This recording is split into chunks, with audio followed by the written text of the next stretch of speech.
Nosso último vídeo, descobrimos um padrão de 5 partes na Bíblia, que nos ajudam a ter um panorama geral de como Deus lida com a humanidade.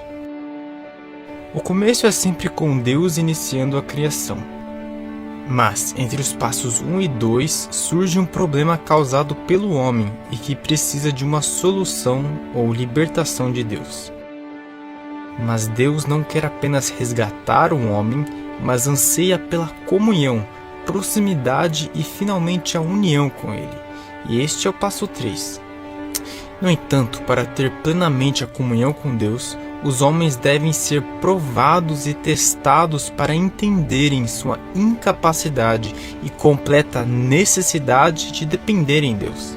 Na última sessão, Deus revela seus caminhos e dá sua visão sobre os próximos passos. Em seguida, nós aplicamos esse padrão para o tema principal da Bíblia, a relação de amor de Jesus e a sua noiva.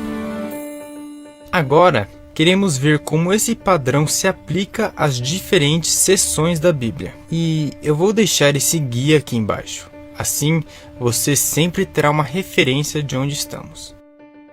Antes de começar com a Torá, que são os 5 livros de Moisés, veja como isso também se aplica às seções da Bíblia, que também são 5.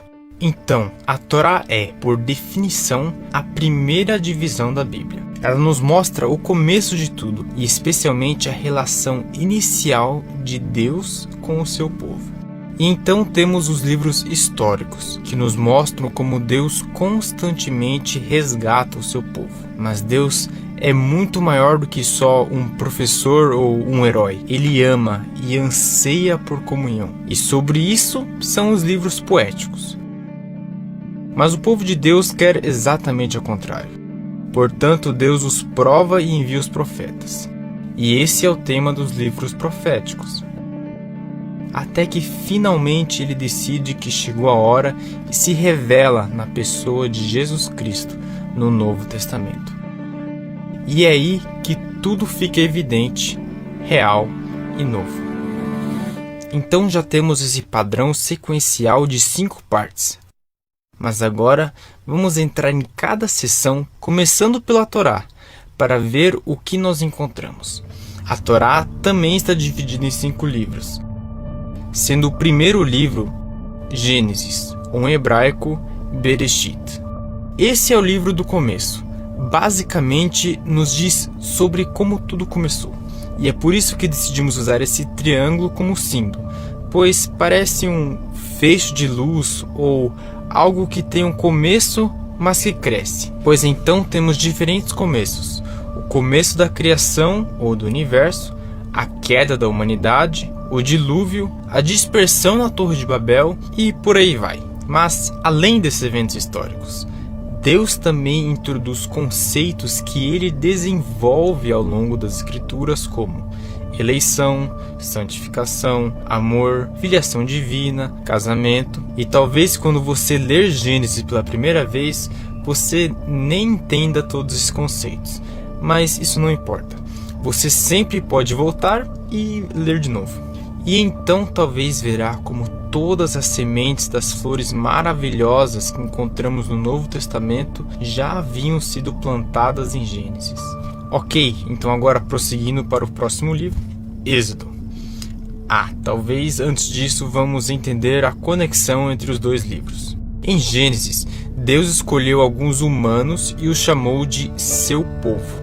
Mas eles haviam se afastado dele e acabaram virando escravos no Egito. E é aí que o livro de Êxodo começa. Êxodo significa sair. Em hebraico, o livro é chamado de Shemot, que significa nomes.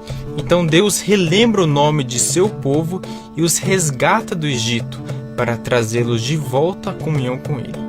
Então ele resgata seu povo e destrói seus opressores como um herói.